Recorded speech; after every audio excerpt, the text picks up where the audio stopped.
আহকামুল হাকিমিন পবিত্র মাহে রজব চাঁদের আজকের এই মোবারক রাতে ৩৬ বরাবরী যুব সংঘের সকল যুবকদের আয়োজনে আজিমুসান মাহফিলে আসার বসার সুযোগ ও তৌফিক পেয়েছি। এজন্য আমরা শুকরিয়া আদায় করে সকলে একবার বলি আলহামদুলিল্লাহ। পাশাপাশি আমাদের সকলের পক্ষ থেকে এই মুহূর্তে অসংখ্য অগণিত দরুদ ও সালাম রহমতুল আলামিন নবীজির মোবারক দরবারে পেশ করছি। আমার আল্লাহ যেন কবুল করেন এবং প্রাণের চেয়েও প্রিয় রাসূলকে আমাদের সকলের উপরে খুশি করে দেন। আমরা সকলে বলি আমিন। সম্মানিত হাজিরিন, আমরা সকলে মিলে তাদের শুকরিয়া আদায় করি যাদের উদ্যোগে আজকের আয়োজন ইন্তজাম। ৩৬ বরাবরীর যুব সংঘের ছেলেরা একটা ওয়াজ মাহফিলের আয়োজন করেছে। কি সুন্দর প্যান্ডাল, কত সুন্দর লাইটিং, কত সুন্দর করে তারা মঞ্চ সাজিয়েছে, অপরূপ সাজে সজ্জিত করেছে আজকের এই মাহফিলের প্যান্ডাল। আমি দেখে অভিভূত, মন খুলে প্রাণ খুলে দোয়া করি, তাদের শুকরিয়া আদায় করি তাদের পক্ষ থেকে। আল্লাহ যেন তাদের এই সকল আয়োজন ইন্তজামকে প্রিয় নবীজির উসিলায় কবুল করেন। আমরা বলি আমিন। সম্মানিত হাজিরিন,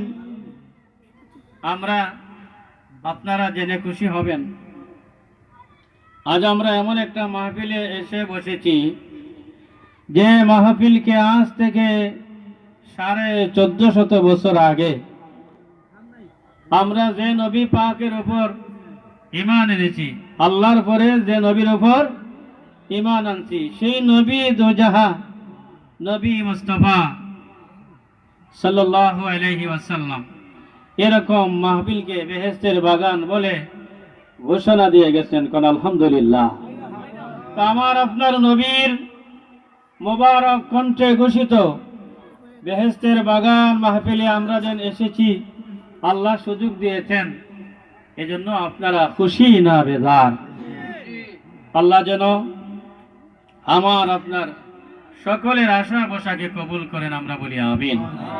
ভাইরা আমার, এখানে মাহফিল হচ্ছে, ঠিক বরাবর উপরে আল্লাহ আরেকটা মাহফিল করছেন। বলুন আলহামদুলিল্লাহ। এখানে মাহফিল হচ্ছে, কোরআন হাদিসের আলোচনা হবে, আল্লাহর জিকির ও ফিকির হবে, তারপরে কোরআন শরীফের তিলাওয়াত হবে। এই তো আমরা এই মাহফিলের প্যান্ডালে ঠিক বরাবর উপরে আল্লাহ আরেকটা মাহফিল করছেন। বলুন আলহামদুলিল্লাহ। আল্লাহ সেই ফেরেশতাদেরকে নিয়ে সেই মাহফিলে বসে আমাদেরকে তদারকি করছেন। আল্লাহর পক্ষ থেকে অগণিত রহমতের ফেরেশতা নাজিল হয়েছে। ফেরেশতারা আমাদের সাথে সাথে আমিন আমিন বলতেছে। বলুন আলহামদুলিল্লাহ। আমার ভাইরা, মাহফিল শেষ হয়ে যাবে, আমরাও ওখানে থাকবো না। আল্লাহর পক্ষ থেকে যে ফেরেশতারা এসেছিল তারাও একবার চলে যাবে। আল্লাহ রাব্বুল আলামিনের জানা থাকা সত্ত্বেও ফেরেশতাদেরকে বলবেন, ও ফেরেশতারা তোমরা কোথায় গিয়েছিলে? ফেরেশতারা বলবে, আল্লাহ আমরা ৩৬ বরাবরী যুব সমাজের উদ্যোগে আয়োজিত মাহফিলে গিয়েছিলাম, সেখানে তোমার অনেক বান্দারা মাহফিলে এসে হাজির হয়েছিল। আল্লাহ বলবেন, তারা যে মাহফিলে এসেছিল তারা আমার কাছে কি চায়? ফেরেশতারা বলে, আল্লাহ এরা আপনার কাছে জান্নাত চায়। আল্লাহ বলবেন, এরা কি কোনোদিন জান্নাত দেখছে? ফেরেশতারা বলে, আল্লাহ এরা কোনোদিন জান্নাত দেখে নাই। যদি জান্নাত দেখতো আরো বেশি বেশি করে জান্নাত লাভের জন্য আপনার কাছে দোয়া চাইতো। জান্নাত যদি দেখতো আর বেশি বেশি চাইতো আপনার কাছে। আমার আল্লাহ বলেন, এরা আর কি চায়? ফেরেশতারা বলে, আল্লাহ এরা আপনার কাছ থেকে জাহান্নাম থেকে মুক্তি চায়। আল্লাহ বলেন, এরা কি কোনোদিন জাহান্নাম দেখেছে? ফেরেশতারা বলে, আল্লাহ এরা কোনোদিন জাহান্নাম দেখে নাই। যদি জাহান্নাম নিজ চোখে দেখতো, জাহান্নামের ভয়াবহ আযাব থেকে ফানা মাঙ্গিয়ে আপনার কাছে আরো বেশি বেশি করে চাইতো। আমার আল্লাহ রহমতের দরবারে একটা ঢেউ মারবে।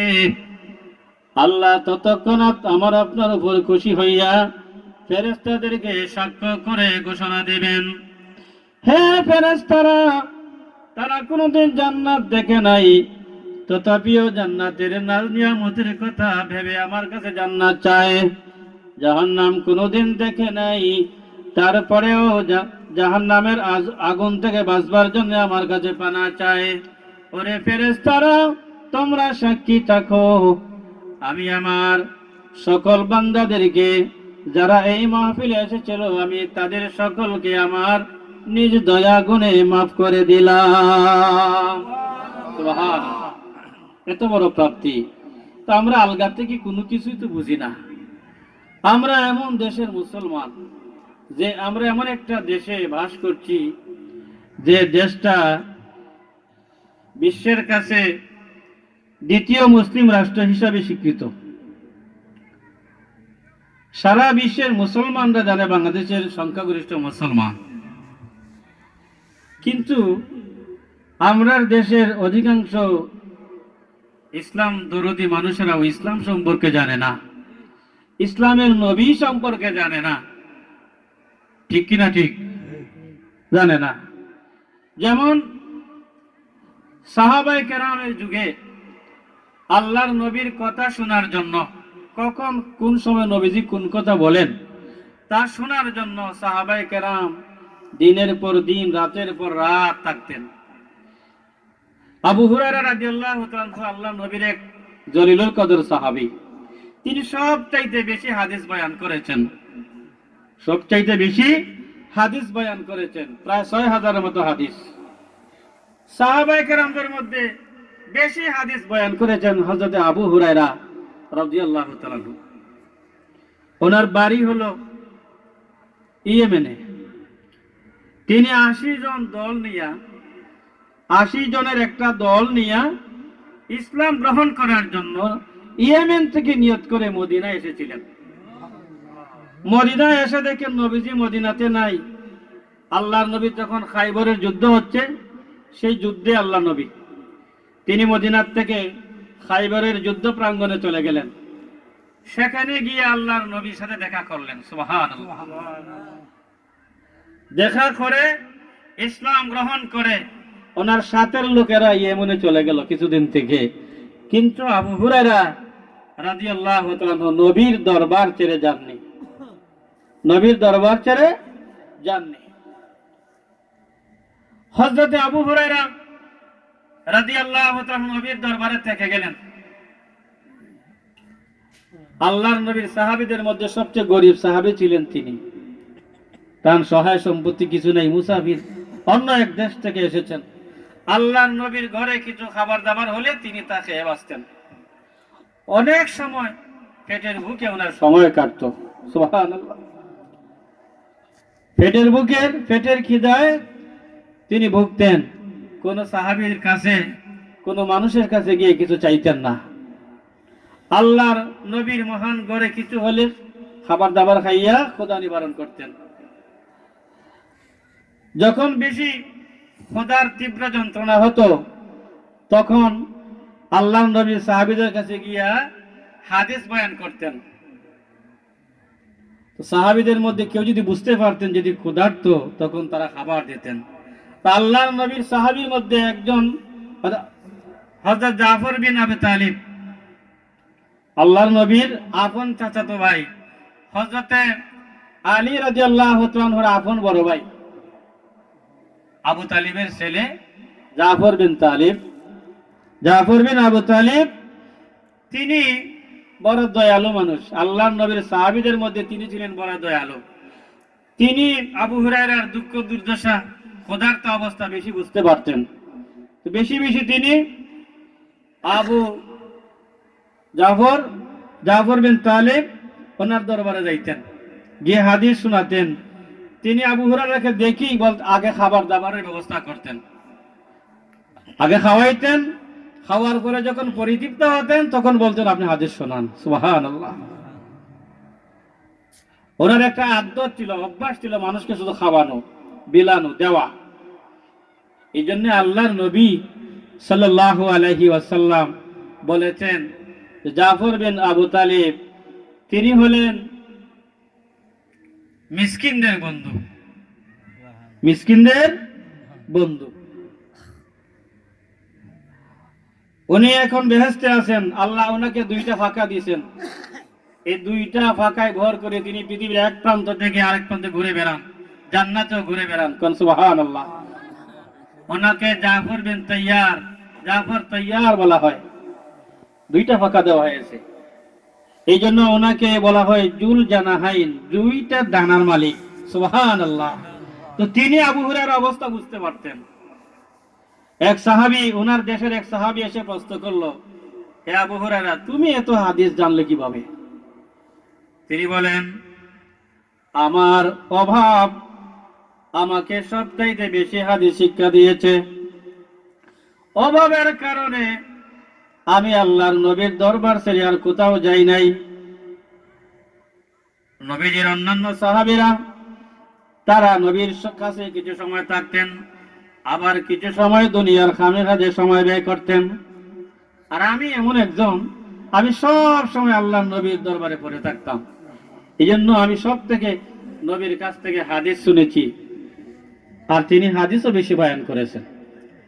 আমার ভাইরা, যখন ঘোষণা হলো যেখানে ওয়াজ হবে, কোরআন হাদিসের আলোচনা হবে, সত্যিকার অর্থে যদি কোরআনের প্রতি আমাদের তীব্র মায়া থাকতো, নবী পাকের জন্য যদি আমাদের অন্তরে মায়া থাকতো, আমরা কাল বিলম্ব না করে যথা সময়ে মাহফিলে এসে হাজির হতাম। ঠিক কিনা? যারা মাহফিলে সাজিয়েছেন অনেক কষ্ট করেছেন, 1 মাস আগে থেকে প্রচার করেছেন, পোস্টারের ব্যবস্থা করেছেন, মাইকিং করেছেন। এত কিছু করেও মানুষের সমাগম করা গেল না। দুঃখের বিষয়, আমরা বুঝি না। দেখছেন, একটু আগে বলছি যে আল্লাহ রাব্বু এই মাহফিলে যারা আইছে তাদেরকে আল্লাহ মাফ করিয়া দিবেন। এর চাইতে আমাদের জন্য আর কি প্রাপ্তি হতে পারে?